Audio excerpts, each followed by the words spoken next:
Second hand లో scooty కొంటే కూడా 3 నెలల ఇంజన్ వారంటీ కార్డు ఇస్తున్నారు. నోటి మాటతో చెప్పడం కార్డు ప్రొవైడ్ చేస్తున్నారు. మన తెలంగాణ మొత్తంలో ఏ షాప్ లో మాత్రం ఇలా ఇంజన్ వారంటీ కార్డ్ అయితే ప్రొవైడ్ చేయట్లేదు. Only SB auto consultancy provide చేస్తున్నారు. యాక్టివా 6G 2020 మోడల్ ఉంది. 59,000 చెప్తున్నారు. మనకి 51,000 వరకు వస్తుందండి. 51,000 లో ఈ వెహికల్ వస్తుంది. అలాగే ఇది 65,000 చెప్తున్నారండి. ఇదైతే 57,000 వరకు ఈ వెహికల్ వస్తుంది. అలాగే ఈ వెహికల్ ఇక్కడ చూడండి 49,000 చెప్తున్నారు. 2020 మోడల్ 49,000 వరకు చెప్తున్నారు. బట్ 41,000 వరకు ఈ వెహికల్ కూడా వస్తుంది. అలాగే ఇంకొక వెహికల్ ఉంది ఇక్కడ. సో ఈ వెహికల్ కాస్ట్ కూడా చెప్తాను చూడండి. సో మీకు 3 నెలల ఇంజన్ వారంటీ అనేది కూడా ప్రొవైడ్ చేస్తున్నారు కాబట్టి ప్రాబ్లం ఏమి ఉండదు. మీరు చెక్ చేసుకోవచ్చు. మీ మెకానిక్ కూడా చూపించుకోవచ్చు. 21 మోడల్ ఉంది. టీవీఎస్ జూపిటర్ 59,000 చెప్తున్నారు. ఇది మనకు వచ్చేసి 51,000 51,000 వరకు ఫైనల్ గా వస్తుంది. 51,000 వరకు.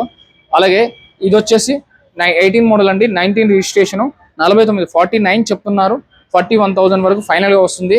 మన ఎస్బీ ఆటో కన్సల్టెన్సీలో మీరు బండి అమ్మినా కొన్నా ఫైనాన్స్ అయినా రీఫైనాన్స్ అయినా ఎక్స్చేంజ్ అయినా ఈఎంఐ ఆప్షన్ అయినా అన్ని కూడా దొరికిపోతాయి. మీ సివిల్ స్కోర్ లేకపోతే ప్రైవేట్ ఫైనాన్స్ కావాలంటే ప్రైవేట్ ఫైనాన్స్ కూడా ప్రొవైడ్ చేయడం జరుగుతుంది. ఒకసారి ఈ వీడియోలో కాల్ నెంబర్కి కాల్ చేయండి. కాల్ చేసి మిగిలిన డీటెయిల్స్ అనేది తెలుసుకొని చెక్ చేసుకొని బండి అనేది తీసుకోండి.